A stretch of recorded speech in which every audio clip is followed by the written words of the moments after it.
অনেকে বলছেন যে কলা হয়তো ভবিষ্যতে পৃথিবী থেকে বিলুপ্ত হয়ে যাবে। কলার যে নতুন বোগ, তার জিন এবং তার মায়ের জিন একেবারে সমান। ১০০ বছর আগে যে কলার গাছ ছিল, এখনো সেই একই জিন তারা বয়ে বেড়াচ্ছে। এখানে ৮ ধরনের কলা আছে যেটা বাংলায় সাধারণত পাওয়া যায়। ১ম টা হচ্ছে কাঁচকলা, যেটা সাধারণত সবজিতে খাওয়া হয়, পাকা খাওয়া হয় না। তারপরে হচ্ছে ডয়া কলা, যেটাও সবজিতে খাওয়া যায়, পাকাও অনেকে খায়। এর মধ্যে বীজ ভর্তি থাকে।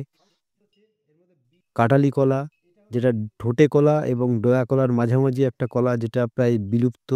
এখন বাজারে খুব একটা পাওয়া যায় না। কাঁঠালি কলা অনেকটা স্কোয়ার শেপের।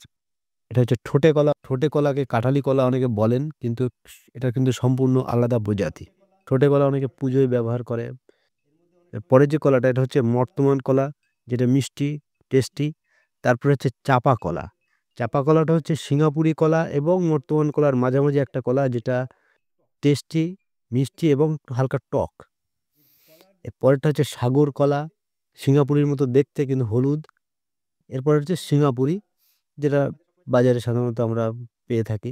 এছাড়াও সাউথ ইন্ডিয়ান যে কলা, লাল কলা, সেটা আমাদের বাংলার ওয়েদারে খুব সুন্দর হয়। খেতে অনেকটা সিঙ্গাপুরির মতো, কিন্তু একটু গন্ধটা একটু আলাদা। প্রত্যেকটা কলায় পটাশিয়াম ভর্তি, আয়রন ভর্তি, এনার্জি দেয়।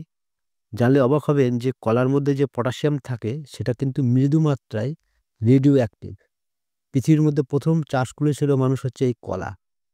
কলা কিন্তু কোনো ফল নয়। এটা একটা বেরি, যেমন ধরুন আঙুর একটা বেরি বা মালবেরি একটা বেরি। আর পৃথিবীর মধ্যে সবচেয়ে বেশি খায় যে ফাস্ট ফুড, সেটা হচ্ছে কলা। কলাকে বলা হয় ফাস্ট ফুড, কারণ কলাকে ছাড়িয়ে খেয়ে নেওয়া যায়। তো এখন প্রশ্ন হলো যে অনেকে বলছেন যে কলা হয়তো ভবিষ্যতে পৃথিবী থেকে বিলুপ্ত হয়ে যাবে। কারণ কলা বীজের থেকে চারা তৈরি করে না।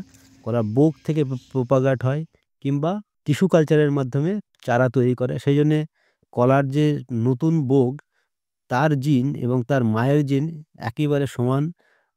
অতএব ১০০ বছর আগে যে কলার গাছ ছিল, এখনো সেই একই জিন তারা বয়ে বেড়াচ্ছে।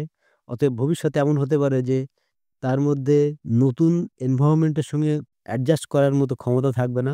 হয়তো বিলুপ্ত হয়ে যেতে পারে। কিন্তু আমার মনে হয় যে এটা বিলুপ্ত হবে না। কারণ আমি নিজে এই ঠোঁটে কলার বীজ থেকে চারা তৈরি করেছি।